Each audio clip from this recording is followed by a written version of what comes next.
Quando se fala em Antigo Egito, as primeiras coisas que nos vêm à mente são imagens das grandes pirâmides, as múmias e artefatos dos museus, os templos e a atmosfera de aventura que cerca tudo que diz respeito ao tempo dos faraós, que a literatura e o cinema nos mostram como sempre presentes nas expedições arqueológicas.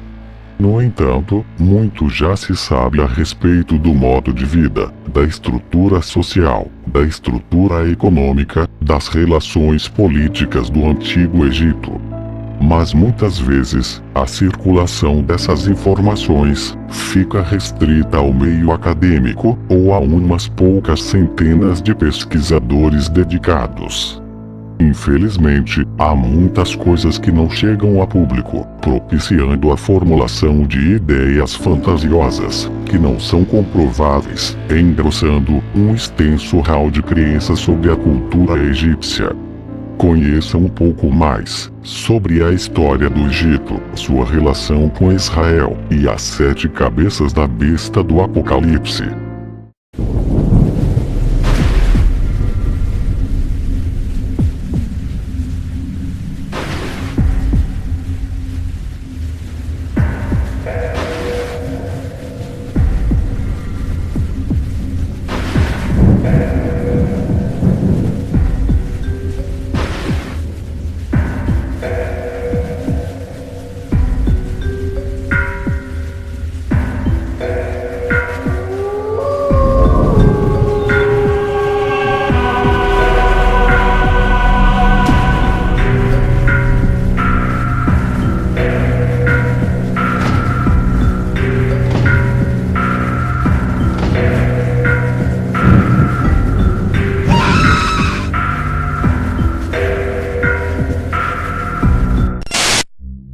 Famoso por suas pirâmides e pelo rio Nilo, o Egito foi a primeira potência mundial da história bíblica. No decorrer de mais de 3.000 anos, o Egito passou por períodos de grande brilho, mas também de declínio e de oscilações políticas. A história egípcia costuma ser dividida em período pré-dinástico e período dinástico. Período pré-dinástico, de 5.000 a 3.200 anos antes de Cristo. Desde 5.000 anos antes de Cristo, o Egito era habitado por povos que viviam em clãs chamados nomos. Esses nomos eram independentes uns dos outros, mas cooperavam entre si quando tinham problemas em comum. Essas relações evoluíram e levaram à formação de 2 reinos independentes. O Reino do Baixo Egito, que era a união dos nomos do norte, e o Reino do Alto Egito, formado pela união dos nomos do sul. Por volta do ano 3220 a.C., esses 2 reinos foram unificados por Menes, que se tornou o primeiro faraó, o governante absoluto do Egito, considerado um verdadeiro deus da terra. O faraó usava uma coroa dupla para demonstrar que era o rei do Alto e Baixo Egito. Menes fundou, assim, a primeira dinastia de faraós, finalizando o período pré-dinástico. Período dinástico, de 3.200 a 1.085 anos antes de Cristo.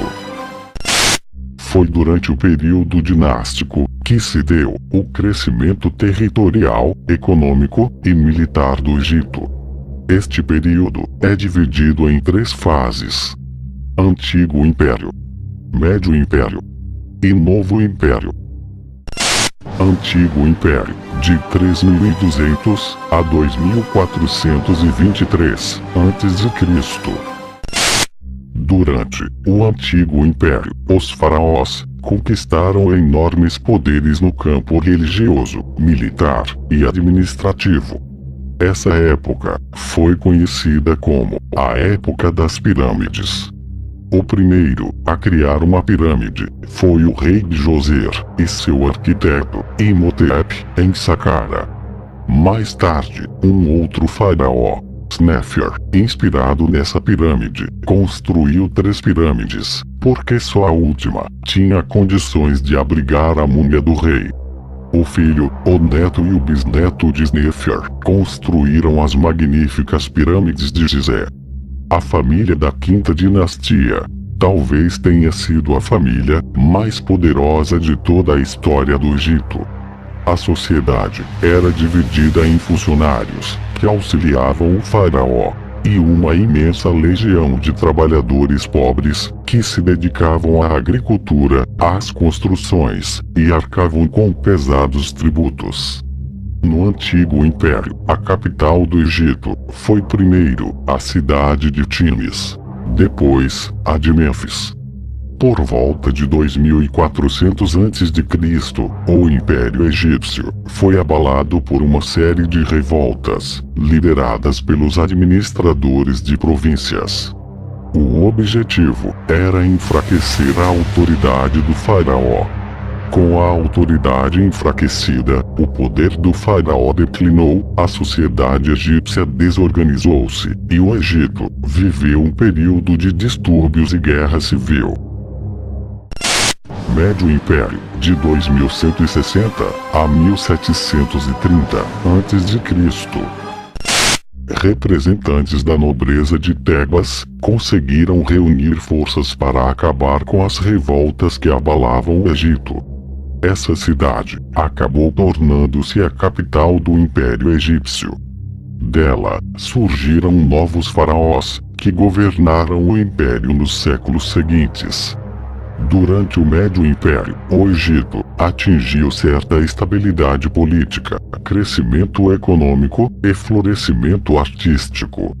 Isso impulsionou a ampliação das fronteiras, levando à conquista militar da Núbia.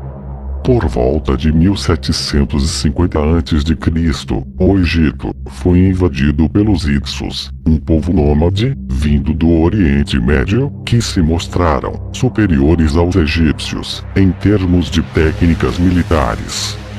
Dessa forma, os invasores conseguiram dominar a região norte do Egito e estabelecer a capital em Ávaris. Assim, permaneceram por aproximadamente 170 anos. Novo Império, de 1500 a 1085 a.C. É nesse período que surge um faraó, pertencente à linhagem dos Hicsos, que governou o Baixo Egito durante a 15ª dinastia e ao final do segundo período intermediário. Apop I governou o norte do Egito por 40 anos. Embora tenha governado o Baixo Egito, este faraó era dominante em quase todo o Egito. Apop I, como era de origem Hicsa, mantinha relações pacíficas com os nativos do Egito. Outro fato importante acontecido no reinado de Apop I foi a vinda de José, filho de Jacó, para o Egito como escravo. José tornou-se o homem mais importante do Egito depois do faraó. Era chamado Zafnat-Paner, que significava descobridor das coisas ocultas. Novamente, a nobreza de Tebas reuniu forças e conseguiu expulsar os Hicsos, restabelecendo a unidade política do Egito. Iniciou-se, então, o novo império. Usando técnicas militares aprendidas com os Hicsos, os faraós organizaram exércitos permanentes, lançando-os em guerras de conquistas. Assim, invadiram territórios do Oriente Médio, dominando cidades.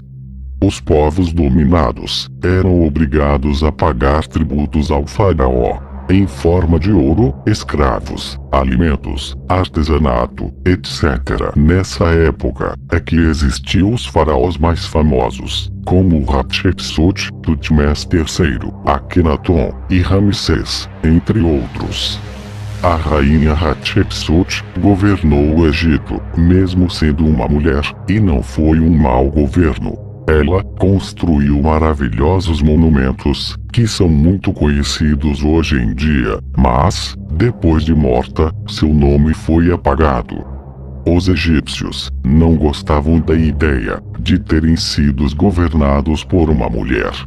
Alguns estudiosos acreditam que Hatshepsut foi a mãe adotiva de Moisés. Ramsés, além de ter sido um grande guerreiro, foi um grande construtor. Foi ele quem construiu os templos em Abu Simbel. Ramsés ainda é confundido por muitos como sendo o faraó que se recusou a libertar o povo hebreu na história do Êxodo.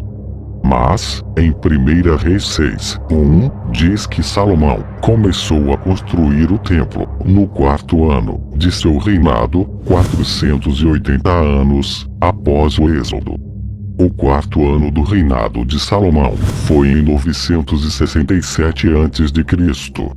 Assim, calcula-se que o Êxodo tenha ocorrido em 1447.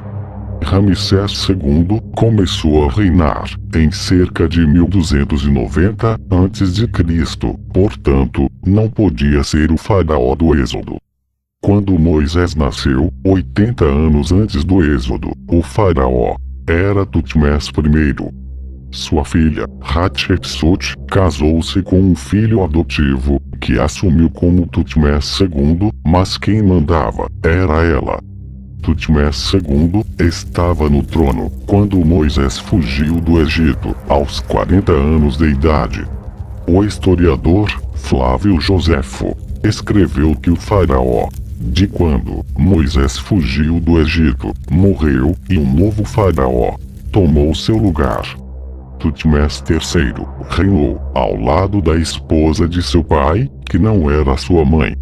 Quando ela morreu, Tutmés mandou raspar todas as referências a ela nos monumentos, ou seja, ela era Hatshepsut.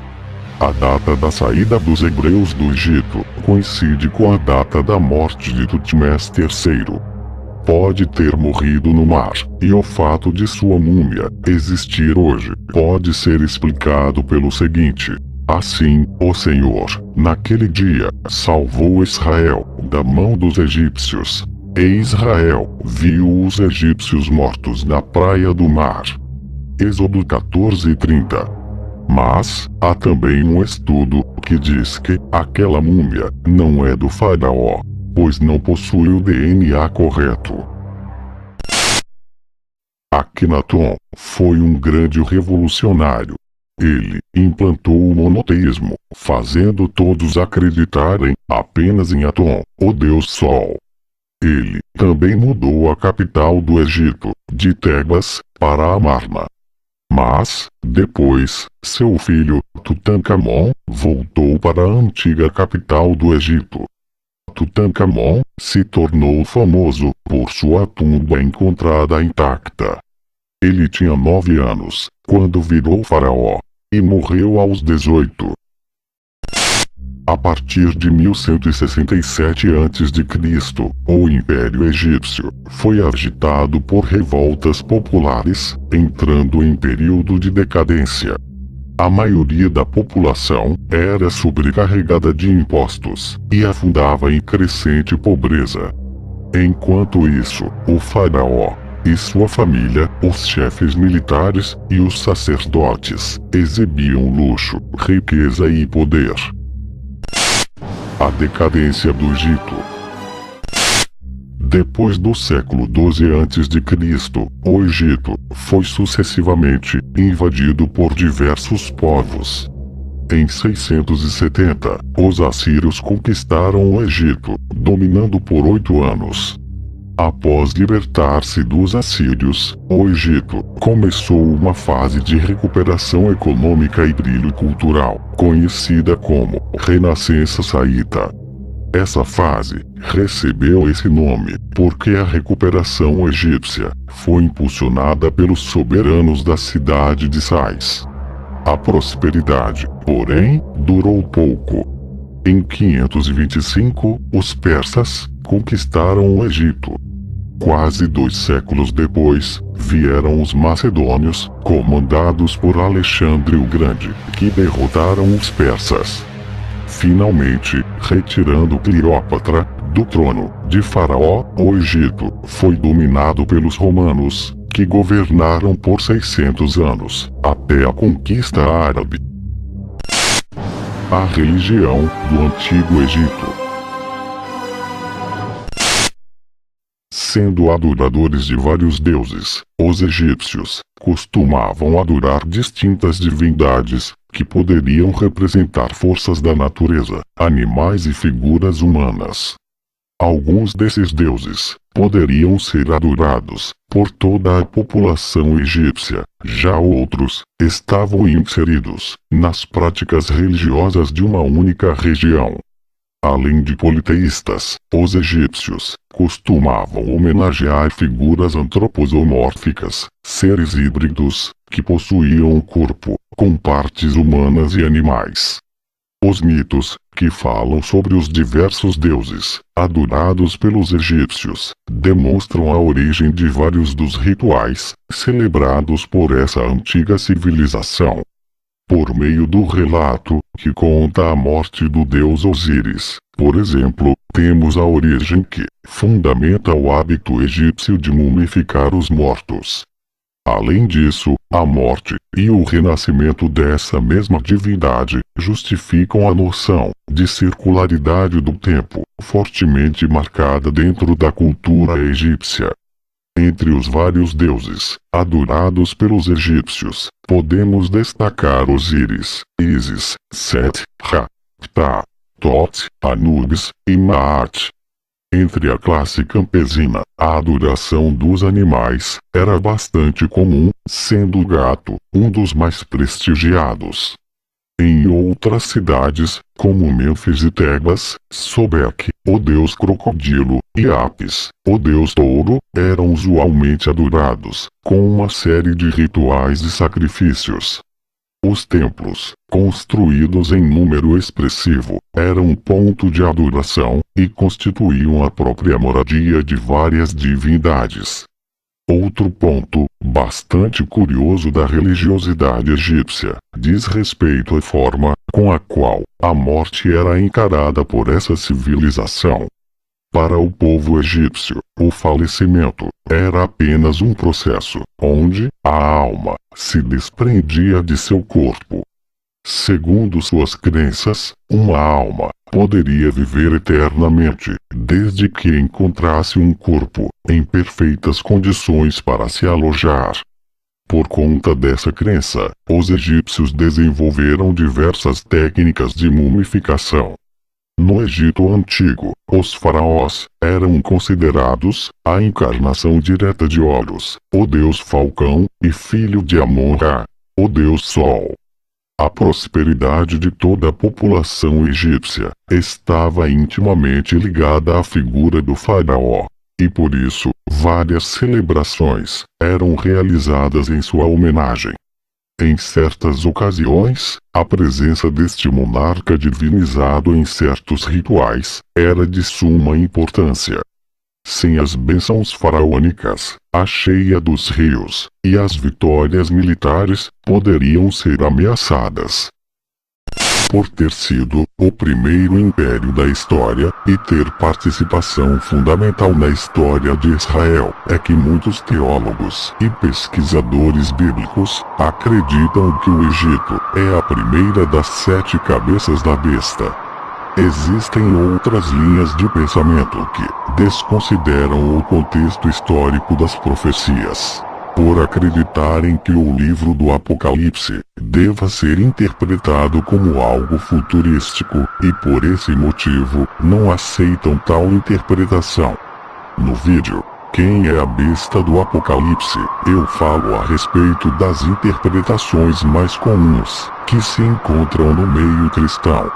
Se olharmos para Daniel 2, veremos que Deus usa a figura de uma estátua para estabelecer uma linha do tempo, que se estende até os dias de hoje, onde a cabeça da estátua é um reino. Os dedos dos pés é o último reino da terra, sob o domínio do homem.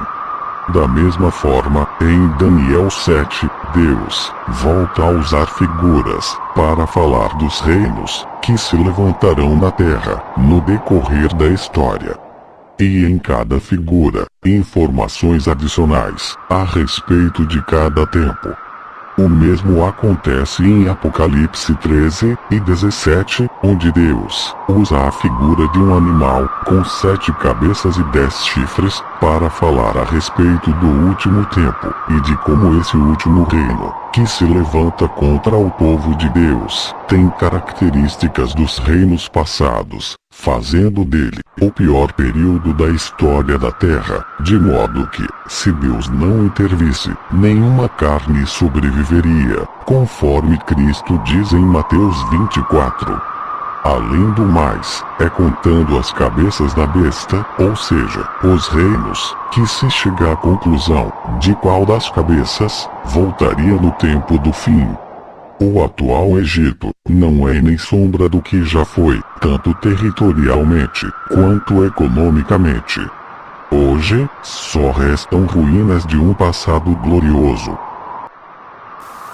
E você, o que achou do vídeo? Se gostou, comente, compartilhe e não esqueça de se inscrever no canal. Obrigado e até a próxima.